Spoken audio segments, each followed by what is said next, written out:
Today we have on our show Dr. Matt Tonnos. He's a chiropractor from New Life Chiropractic. Welcome to 700 Club Canada. Hi, Lori. Thanks for having me today.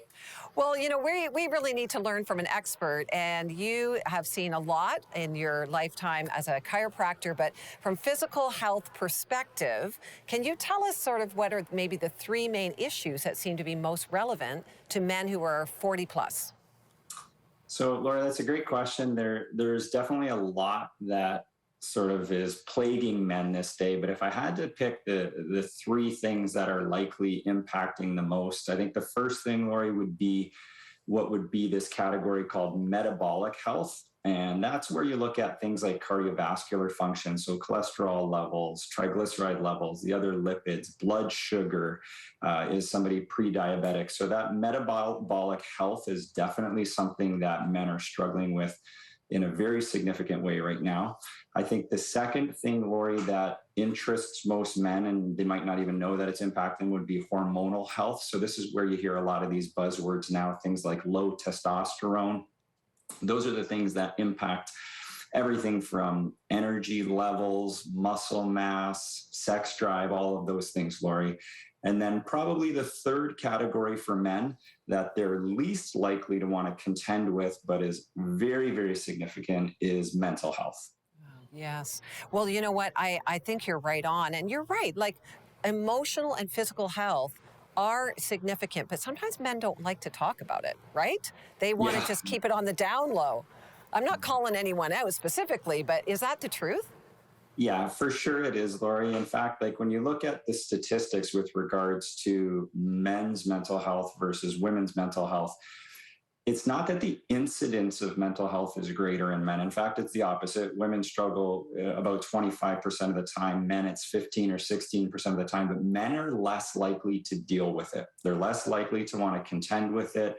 They're less likely to look for support, all those types of things. And that's how we end up in the end with actually men's suicide being greater than women's, even though their mental health incidence is less. You know, that's a shocking number, Matt. I don't know that anybody, including myself, would have been aware that men's suicide rate is higher than women. Is that recent? I don't know fully. I'm certainly not a mental health expert there, Lori, but I think this has been something that's being revealed more and more as we gain expertise and we gain a lot more just dedicated resources towards mental health in general. We've got many great initiatives now that are out there that are taking away some of the stigmas that have been associated with that for a long time. And I think men primarily sort of operated in this very, just not wanting to come forward or not wanting to share about what was really going on with them emotionally. Yeah. And so I think as we destigmatize that, we're starting to see that it's a much more prevalent issue than we originally thought. Yeah, I think that's right. And I think it's really a great sign that it's being destigmatized both for men and for women.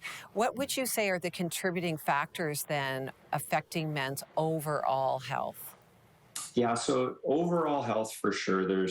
I would say that there's some categories that are the largest contributors. So first of all, stress. Stress is a blanket contributor to almost every disease that's out there. It affects everything from cardiovascular health to cancer to mental health, all of those things.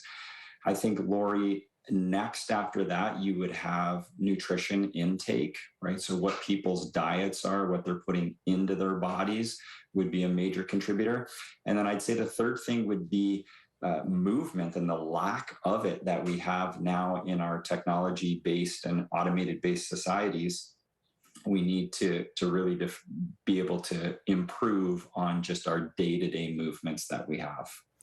Well, one of the best decisions I made, and I'll call myself out in midlife and beyond, was to join a gym. And I'm really pleased to see all ages, both men and women, at the gym that I go to because it's very easy to live sort of a non-active life. What advice would you give to men that are factors within their control then, that they can help address maybe the stress or the healthy eating or the exercise? What are some things that are in their control that they can do?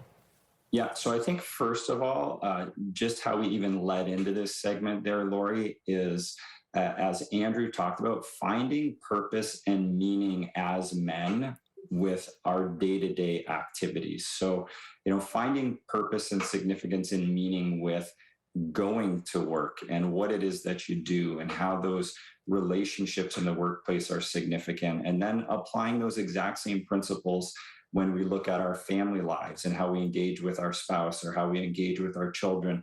I think the more that we can attach meaning and purpose to what we're doing in our day-to-day lives, the more that we'll find joy and pleasure and a heart of service in what it is that we're doing, which will help bring stress levels down.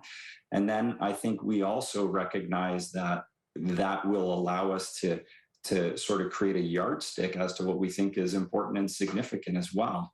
I think, secondly, all men have the ability to dramatically influence what they put into their bodies. So, from a nutrition and a diet perspective, so I think the greatest ways to create impact in that area would be to eliminate as much processed food as possible. Eat the foods that God put there for us. He created us. He created these foods. He knew what we needed, and He put it on this earth for us. And then also take away as much of the refined carbohydrate as possible. So a lot of these refined carbohydrates are driving insulin in the body, which creates blood sugar issues. They're driving inflammation in the body. There's a whole series of different things that happen with respect to that.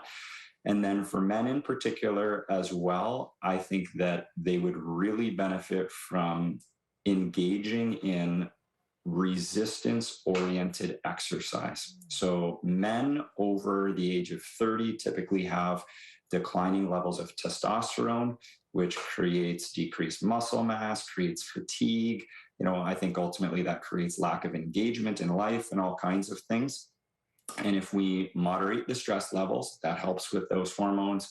If we eat better, it helps with it. But as well, if we challenge the body physically from a resistance perspective, so weight training, uphill walking, things that make your body vigorously engage, really help with that release of hormone in your body, which again helps with your muscle mass, bone density, all kinds of different things that are very important for men beyond the age of 40. Well, thank you so much. I mean, you just gave us such a great pathway to go on. And I encourage men to take Dr. Matt Tonnos' advice to heart because, we need you, men. We need you to be healthy and strong. Thank you so much, Dr. Matt. You're welcome, Lori. Yeah. For more about Dr. Matt Tonnos, go to 700club.ca and you'll see all the information there.